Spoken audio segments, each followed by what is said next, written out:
lesson 4 from Knowing Jesus. This week we look at the role of Jesus as our high priest. The focus verse you'll see at the top of the curriculum is Hebrews chapter 4. For we do not have a high priest who is unable to sympathize with our weakness, but one who in every respect has been tempted as we are, yet without sin. There's 3 roles that we see in the Old Testament. 3 roles that God reveals himself to us through. We see it revealed to us in the role of the prophet, the role of the king, and the role of the priest, of which Jesus is the only one in the history of the world who held all 3 roles, prophet, priest, and king. And so this week we are looking specifically at his role as the high priest. Rich history of that in the Old Testament, how God would reveal himself to the people through the priest. The people, through the priest, would offer the sacrifice once a year on the Day of Atonement. And that critical role that God established, that there would be a mediator between God and man, that man couldn't just approach God on their own free will, their own volition, that they had to come through the blood of a sacrifice, through the practices and the proper rituals of the tabernacle and the system of worship that God instituted in the Old Testament. And we have the privilege of having Jesus as our high priest, that he has gone once, not every year like the Old Testament priests had to. He went in once to the Holy of Holies, offered up the blood of the sacrifice, which was his own blood, and once and for all satisfied the righteous requirement of the law to cover sin, to cover our imperfection, and to represent us to the Father. And it's interesting, in Hebrews it says that our high priest is not unable to sympathize with our weakness. And if there's anything this week I think we should focus on, it is on the fact that Jesus, the Son of God, Jesus the King, Jesus the prophet, Jesus the high priest, is very much aware and acquainted with our journey through life as humans. And he represents us perfectly to the Father.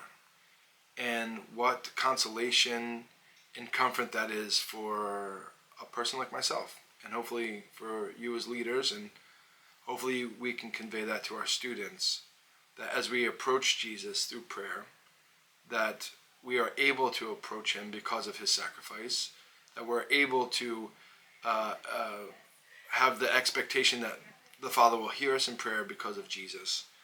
And what rich theology it is that Jesus is our high priest. So we'll talk a little bit about that in large group, but you'll have the majority of small group with your students. And some of the questions that come up at the end that I think are worth spending time with. One is, do you ever find it hard to approach God with confidence or courage? If so, why? I'm kind of interested. What is our students' sentiment when it comes to approaching God? Are they fearful? Are they unsure? And a lesson like this week would help at least alleviate their concerns and allow them to approach the throne with confidence. 2 is, if you do not know, spend time with God to reveal that place of fear and worry to you, and ask him to give you the confidence in Jesus as your high priest. And 3, who is one person, family, or friend, or neighbor, or peer that you can bring to God's throne in prayer today? So teaching our students that as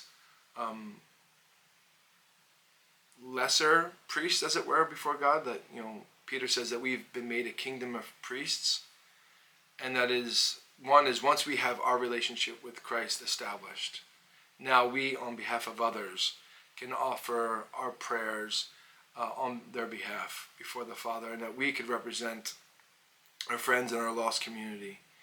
And honestly, it's in my life the most transformation takes place through prayer. And I believe God is the one who initiates and causes us to think and to have concern about certain things and to express them through prayer.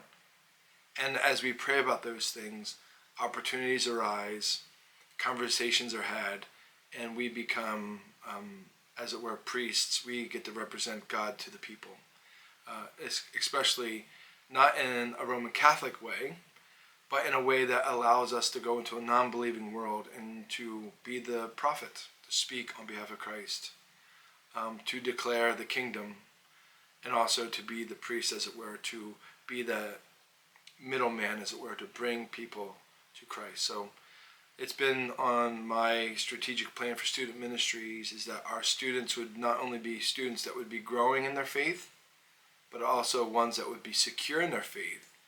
And if they're secure in their faith, then they'd be free to reach out and to evangelize their friend groups.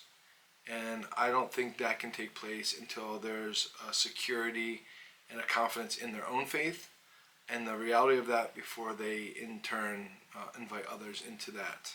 So this is another opportunity for us to do that, for them to help them to establish their faith on a firm footing of Jesus as our high priest.